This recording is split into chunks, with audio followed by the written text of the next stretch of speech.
Committee of one. Committee of one. Got it.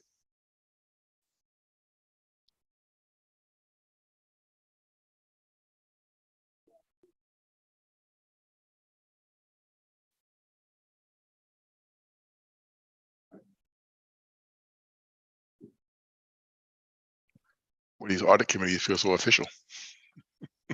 Everybody seems to be serious. It feels so official. I feel like usually people are small talking. I know, right? It's like, You got nothing. People are all business today. all business, exactly, right? All serious. It's like, it's okay. Come on. It's Let's okay. blame it on the New England weather. Yeah, right. There. I know. We were in shorts yesterday, right? That's Now it's right. gross and raining. Yeah, I'm sitting here thinking to myself, wait a minute, did I read the wrong opinion? I read, unqualified opinion, and folks are long faces. I'm like, I look like I'm ready to come down right now. That's exactly right.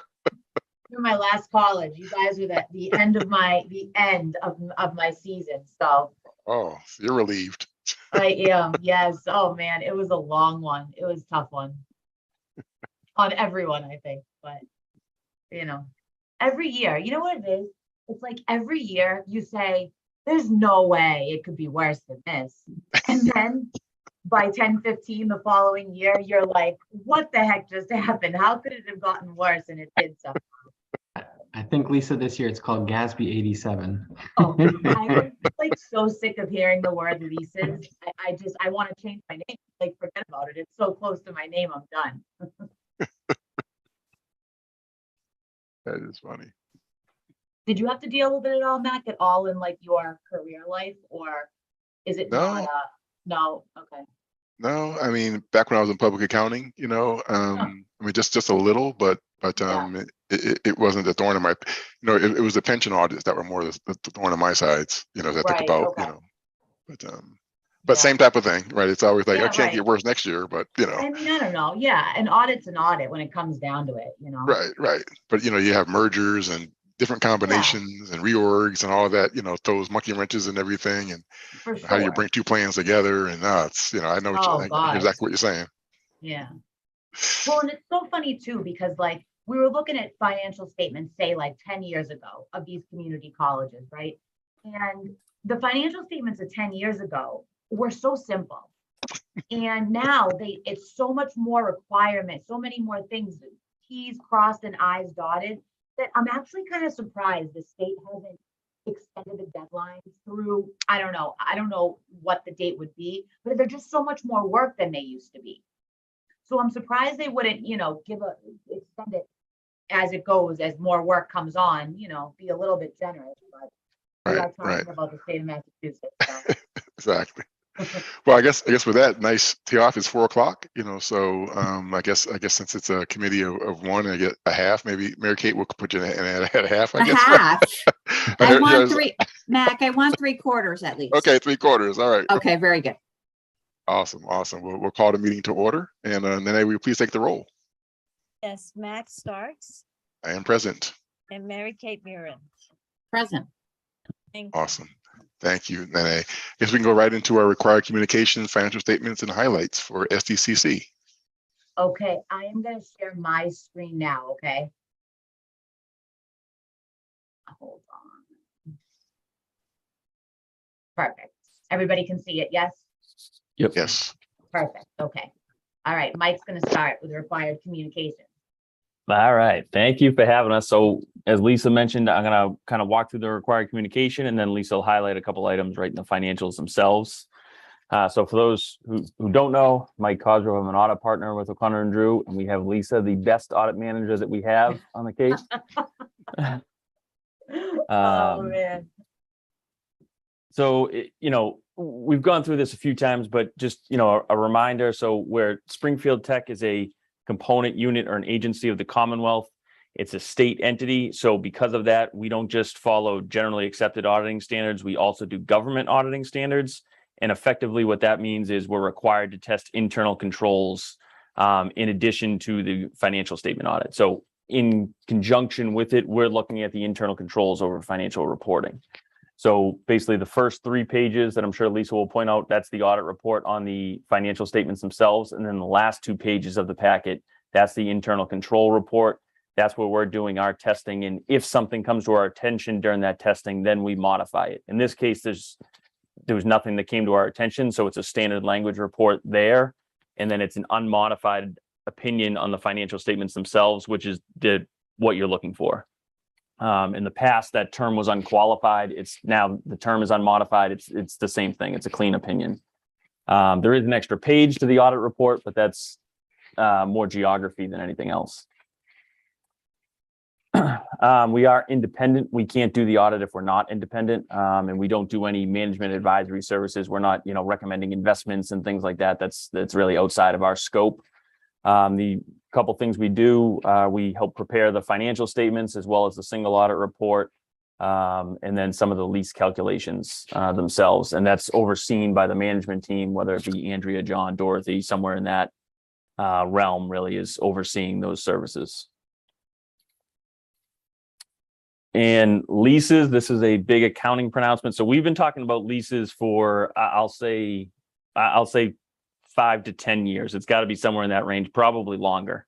I'll say finally here, if you will, and Lisa will highlight this when she goes through the financials themselves. So I won't go through too much detail, but essentially this is where we had discussed previously about basically taking your monthly rent payments or things that you were expensing monthly as you're paying it, and basically recording a total liability for that amount and then recording a right to use asset for that amount.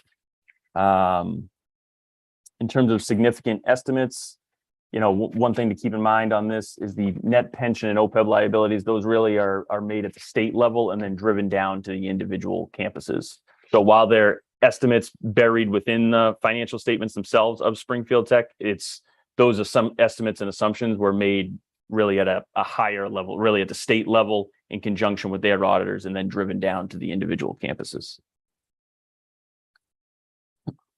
Significant transactions. So HERF, you'll probably see a theme today between HERF and leases really, I think are, the two biggest components. But, in terms of HERF money or the education spending, recognized about 14 million in revenue during FY22. And that's both between the grants to students as well as the institutional costs. So that number on the financial statements themselves is combined, even though, like it says right there, 8 million of that really is directly to the student portion. It still shows in the same line item within the financial statements.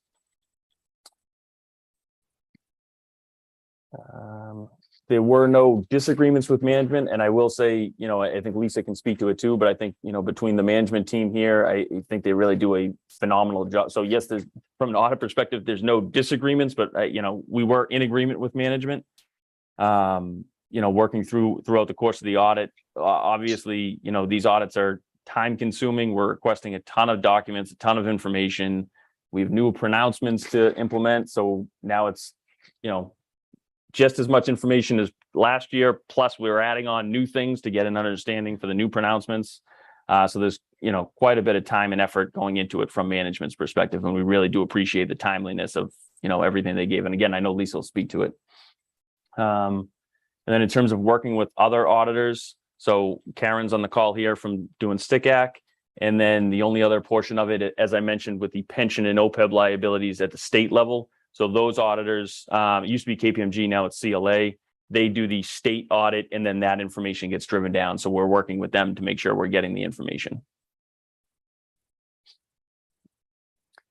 These risks in the middle of it, those are presumed by auditing standards. So whether we're auditing Springfield Tech, the foundation, STICAC, a private company, it doesn't matter. Those risks are presumed under any audit. So what we're doing is we're trying to design our tests to try to mitigate that and identify if there's any issues there. As far as the organization specific risks, all state universities, community colleges have the same related party transactions. That's just because it's an audit risk.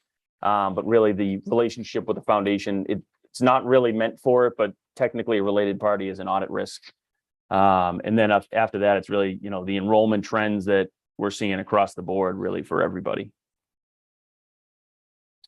And then all of that I talked about before I turn it over to Lisa, all of that was really focused on the financial statement audit. One other piece we just want to touch on, because the work is done, although you don't have the report in front of you. We also did the single audit report. So a few years ago, this was the A133 audit. Now it's a single audit. Prior to the COVID money, the HERF money, prior to that, it was always student financial aid. That was always the major program. And it was that. Maybe we had to test a different program, but it was in conjunction with it, but that was always it. This year, because the HERF money, the COVID money's, it's new and it's big dollar amounts. It's determined, actually the Department of Ed level, it's determined to be a high risk program, regardless, whether it's Springfield, like I said, whether it's Springfield Tech, another community college, whoever it is. Because again, if you think about those other risk factors going into it, it's new. There was ever evolving guidance over it. So that actually is the major program tested within it. And we did all, like I said, we did all the work, we did all the testing around it. We just don't have the report pulled together yet, but we figured while we're here talking, we might as well at least communicate that to you. So there's no findings in the report. And it's not due till the end of March 2023. So again, there's plenty of time, but like I said, we already did all the work. So rather than kind of hold that up and not speak to it until the report's in front of you, we thought it'd be easier just to kind of let you know, this is what the report will look like when you get it. Like I said, there's no findings, and we tested the HERF funds.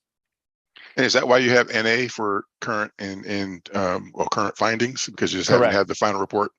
Correct. Well, Okay. That's just because there won't be any findings within the report. Like I said, so we're done. We're at the point of like report prep, but realistically, just timing wise, we couldn't get it done for this meeting. So we wanted to at least kind of speak to it, just so you know that when you get it, there's no findings in it. And like I said, all the audit work is done. Now it's truly just the report prep piece that we're at. Yeah, that makes sense. My comment is more, so NA means something very different to me than none, right? So if there are no findings, the answer is right. So that's true. That's a very good point. Yeah. So it really should say none, because it is technically applicable. There weren't any. And the same thing on the prior year findings, there were none also. So that's why otherwise you include basically, so each year, if you do have a finding, it goes in the next year as a prior audit finding, and then you basically say how it was addressed and corrected. But there weren't any during the FY21 single audit, so there's none to include in the FY22. got it. Not NA, but good point. Gotcha. And then Lisa, I will turn it over to you to highlight a few items on the financials. All right, thanks, Mike. All right, so now the real person that did all the work here, okay, is going to talk. So before I get into the financials, I just big picture GASB 87 deal, right? These financials are single year. They're presented on a single year basis because of the implementation of GASB 87. And geographically, I'll point out as I'm going through where all the new items are so that you're aware at least. So the first 3 pages, as Mike mentioned, is the independent auditor's report. There were some changes here.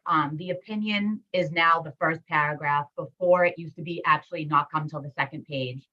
And then on the second page here, our responsibilities as auditors became pretty lengthy and a little bit more detailed. So there was a slight change to our independent auditor's report. Pages 4 to 20 is the MD&A. So it's management's discussion and analysis, totally prepared by management, completely unaudited by us as the auditors. So because of that, I'm going to skip down to your statements of net position, which basically starts the important part of the financials. So I'm going to zoom in a little here, and you'll see down the bottom. Now, again, because they're not comparative, you're going to have to take my word for it when I say what increased and what decreased, but you can trust me. So down here, you'll see the assets and deferred outflows of resources at 6/30/22 are about 125 million. That did increase by about 4 million from prior year. That increase is pretty much sitting in one place, and that's in your investments. Because what happened was you purchased about 10 million of investments, but then you also lost about 4 million in the stock market. So that net is basically the main driver for that increase of your assets. Everything else stayed fairly consistent with prior year, to be perfectly honest. So the lease assets are sitting in this capital assets line item. So included in that 75 million is about 2 million due to the new lease assets. And when I show you the note that relates to that, you'll see it a lot clearer. So I'll show you that. When you come down to the liability side, you'll see your total liabilities is about 24 million. That did increase slightly by about $1 million or a little bit less from prior year. That is largely due to the lease payable coming on.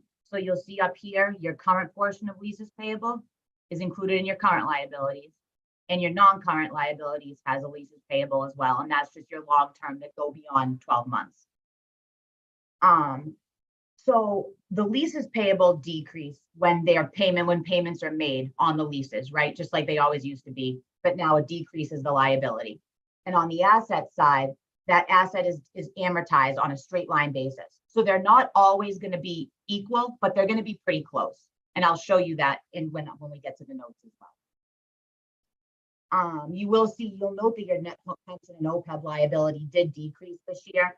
It decreased by about 2.5 million. So just to let you know, it's hard because the pension and OPEB liability are based on measurement dates that are a year behind us. So last year, as of, during FY21, the stock market was doing great. So this liability decreased. Next year, you're probably most likely going to see a pretty large increase in these liabilities next year because the measurement date will be as of 30/22, and we know that the stock market isn't doing it. So just an FYI. Coming down to net position, your total net position is 98 million there. That is an increase of about 1.7 million from prior year. And specifically your unrestricted net position did increase by about 3.4 million, and your net investment in capital assets decreased by that difference. So coming down to your statement of revenues and expenses, you'll see that total change. Like I mentioned, that 1.7, it's right here. Just your total increase in net position. So made up of that, your total operating revenues of about 25 million did decrease from prior year, but the driver there is your enrollment. Your tuition and fees were down because you didn't have the students. That's it. Total operating expenses of 75 million. That did increase by about 3.5 million from prior year, but that is all HERF related because you gave scholarships out because of HERF funding. And if you could see this comparatively, you'd see with scholarships and fellowships, that's where the increase is sitting. And it's all because of HERF related scholarships in awarding. And it's sitting there.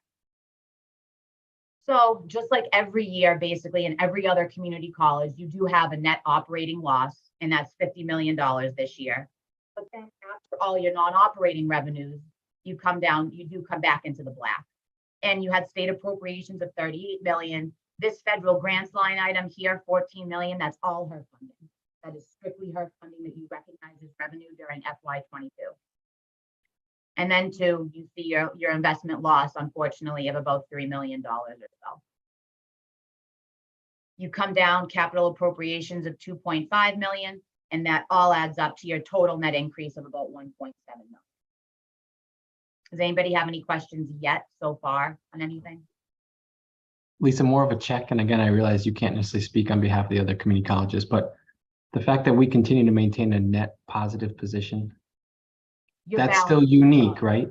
Yes, your balance sheet is strong. Your assets increased, liabilities stayed pretty fairly similar to last year, and then your net position increased. Yeah, I mean, I'm not trying to be too proud about that, but it's just good to see us continuing to manage to that position. And again, I know some of it is the way that we manage our state appropriation and the fringe that we have avoided paying all these years, but I wanted to check on that. Yeah. So coming down to now, these next two pages are going to be the combining of the foundation and STIC Act. So I'm just going to speak to the foundation pretty quickly because this has already been accepted by the foundation board. But everything in the foundation was pretty much investment driven. So the total assets decreased by about $780,000, but it was all sitting in the investment account. Almost the entire decrease is the investment decrease. The liabilities stayed pretty consistent with prior year. And then the net position did decrease, but it was a driver of the poor performance of the investments, unfortunately. And the foundation is so dependent on the investments that unfortunately, whatever happens with them kind of drives what's going to happen with net position. And the same thing on their statement of revenues and expenses. You'll see the operating right here, your 753,000 of a loss on the foundation that basically ties to the loss on the investments of 526,000. So moving on to the statements themselves, the notes to the statements, these run page 26 to about 61. And so I'm going to go through and just point out the important things that I think you'd want to know as the committee.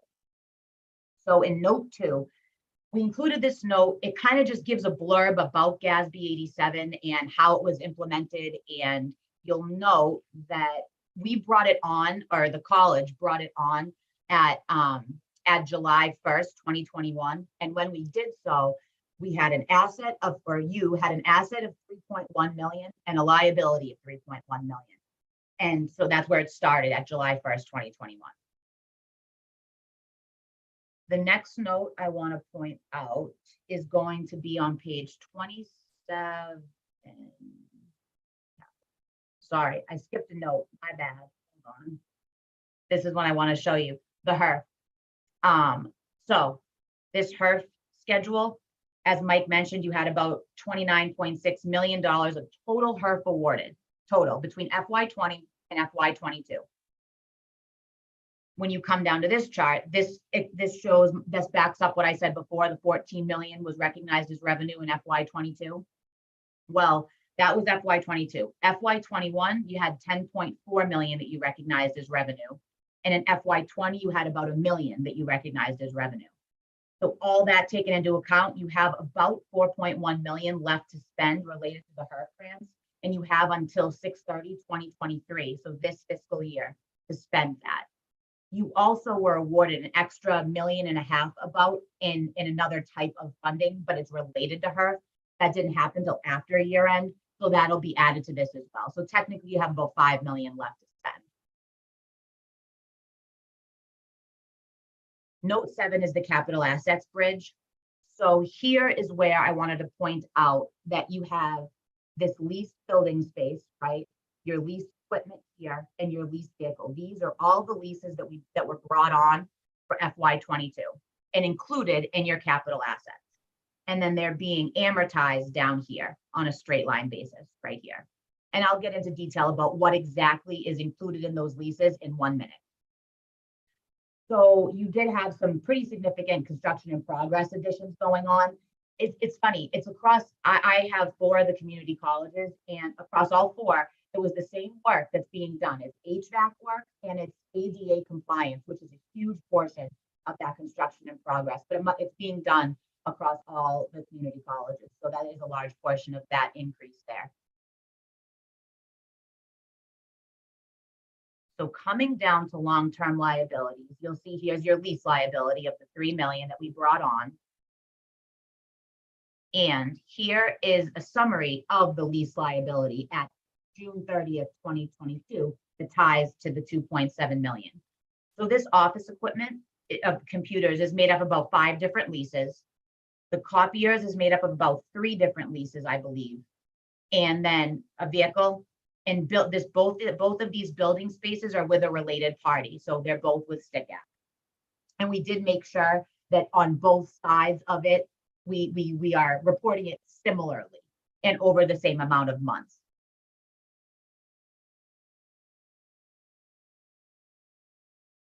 So then one last thing I wanted to point out is this is down in note 13, just that environmental remediation work that's still going on.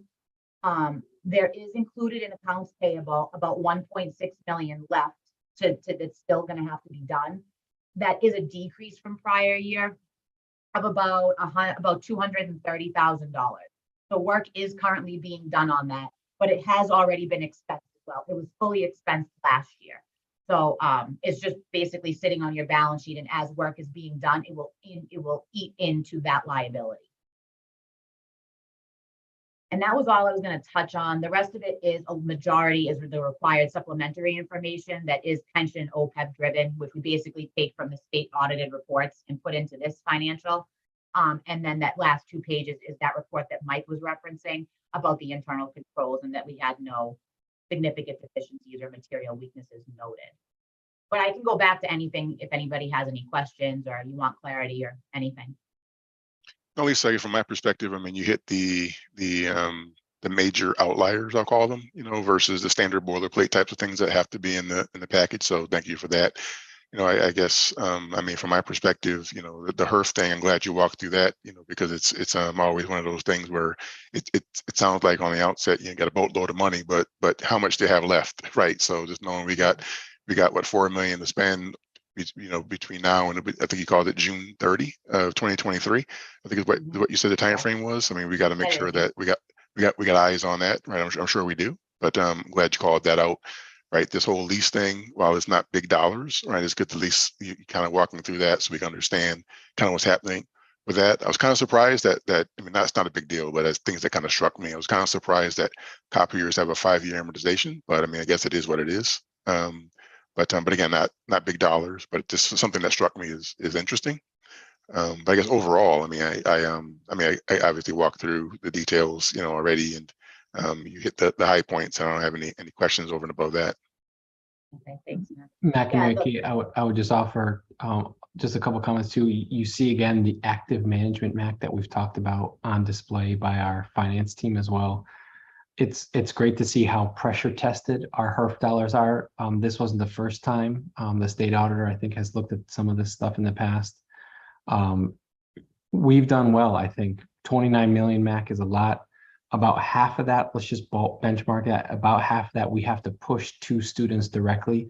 So the fact that we've really been getting this out on the street to our students, I think, has been helpful. And the fact that we only, frankly, have about that 4 or 5 million left, again, arguably, maybe a lot of that is going to be for students, is a really good position to be in. There's a lot of other community colleges who have not necessarily spent as much. And the fact that we used it when we had it, I think, again, has been to our benefit that way. Even the lead on the green, what a wonderful stick sort of inclusion in an audited financials. It is a exposure liability, and the fact that that's getting remediated is a big deal for us. So it's wonderful to see that. Some of the takeaways again are continuing despite with that enrollment piece, Lisa and Mike, the fact that we are managing this, we're staying on top of this, and that we're not looking to investment income as a revenue stream. And we see how that plays out in the audit financials, I think, is a position we're going to try to maintain, because that market is way too volatile. And as soon as we sort of come to lean on that as a revenue stream, I think will be problematic for us. So my kudos to Andrew Nathan, John Tudor, and Dorothy Unger for another really, really solid year on behalf of the college. Yeah, and this year was particularly tough, I would say, with the timing and that ASB 87 to the next. And Dorothy and John, and they're just so quick to respond, quick with what we need, turn things around in a day's time. I mean, the open items lists that we had for this audit on a daily basis was overwhelming. And Dorothy just, I don't know who she was bugging, but she was bothering a lot of people. And she just nailed those things out as fast as we were giving them to her. So it's really appreciated to work with people that care as much as you do, I guess. So thank you. Lisa, not quite sure exactly what's happening with your connection. You sound a little choppy, but we certainly, heard you loud and clear that Dorothy did a phenomenal job. Oh, the important part. Yeah, right. We heard that. Right.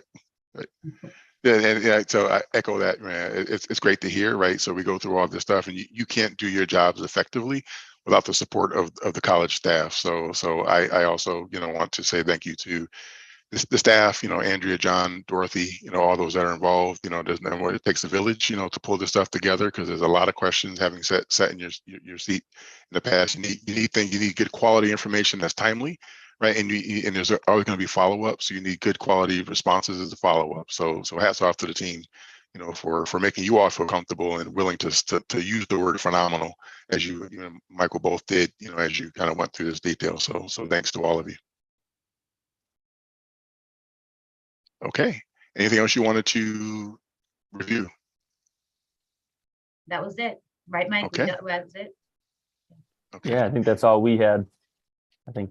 Anything No. else before we put Mary Kate on the spot to read the motion? I guess not. I guess, Mary Kate, I hate to put you on the spot. I got no one else to turn to. You don't, yeah, that's completely fine. Nanette, could you bring it up for me? Oh, hold on, let me stop sharing. Oh, I'm sorry, Lisa. There we go. No, I'm sorry. I didn't even remember I had it. Great. We'll see if that font of 2 I can read with my glasses. So I move that the Springfield Technical Community College Board of Trustees Audit Committee, pursuant to the provision of Section 22, Chapter 15A, moves to recommend to the Board of Trustees Committee on Ways and Means the approval of FY 2022 financial statements and audit as presented. And I second that. And I believe we have to have a roll to be official. So, Nene, would you please take the roll? Approval? Let me unmute. Yes, Max Starks Yes, yes. and Mary Kate Murin. Yes. Thank you. Awesome. Thank you very much. Okay.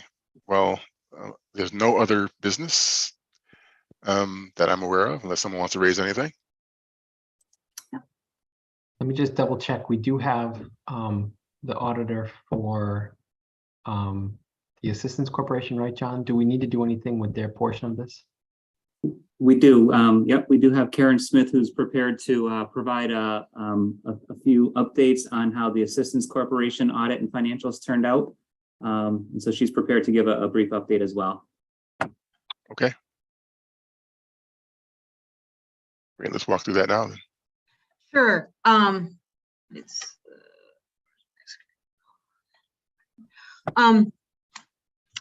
so I was told just to keep it very, very brief. So a couple of things on the Assistance Corp. I wanted to thank everyone at Appleton, especially Sinead and Jen, because GASB 87 was a fairly significant event for the Assistance Corp because there are 68 leases as a lessor. So we're issuing an unmodified opinion, no material audit adjustments, which that's significant based on the implementation of GASB 87. Management did purchase Lease Crunch software to assist them with the accounting for this. With the adoption of GASB 87, there was, so the Assistance Corp is comparative. So it was the net position as of June 30th, 2021 was restated. And it was restated, the initial balance was 4,686,138, and it moved to 5,529,914. And then the big impact on GASB 87 was basically grossing up the statement of net position. So that gross up, basically you were adding, the Assistance Corp added receivables, short-term and long-term lease receivables of 29,930,556 as of 6/30/22. And on the other side of it, added a deferred inflow of resources of 28,540,560. So going forward, what will end up happening is, including in 2022, you have interest revenue and lease revenue, and those amounts are higher than what you've reported in the past because it's straight lined. And so you hadn't had the straight line revenue before, and a lot of the leases are long-term with incremental increases. So that by straight lining that increases the revenue, doesn't change your cash collections. So those were the major impacts on the financial statements. And you had a net change in net position, an increase of net position of 236,565 for the year. So a positive change in net position. And that's all I had. Okay, great. Thank you for that update. I'm assuming similar to what we just talked about with the other side of the audit, it was a good free flow of information for you as well. Absolutely. it was as smooth a process as it could be with the implementation of such a significant standard. Excellent. Thank you very much, Cameron. Appreciate that update. Any questions or other comments? More just a modest point of context, Mac. By virtue of my position, I sit on the board, right, for the Assistance Corporation. So I've had a chance to hear the audit report through that body. Again, you'll hear all the same themes in terms of cooperation for management. Again, Appleton is the entity that runs the tech park on behalf of the Assistance Corporation. So all of that is really, really well done. The number to really call out, 68 leases. So that GASB 87 piece was shockingly comprehensive for an entity like that. Very, very different from us. But when you are essentially there to host companies, businesses, and entities, that is the work. So tremendous lift by, we have Sinead Vasquez here, who is the head financial individual for Appleton. Thank you, Sinead. But again, Karen and Tommy from Cone Resnick, thank you for helping put it all on paper for us. Excellent. Thank you, Dr. Cook. And with that, anything else? Okay, thank you all very much. Then if you can take the roll to adjourn the meeting. Yes. Let me just check. Do we have to have them accept that? Let me just double check on the, is there a motion there to accept that statement? No, John? No, their financials were finalized, and so they are rolling into our financials. Those have been approved, so we're okay to proceed. Appreciate that.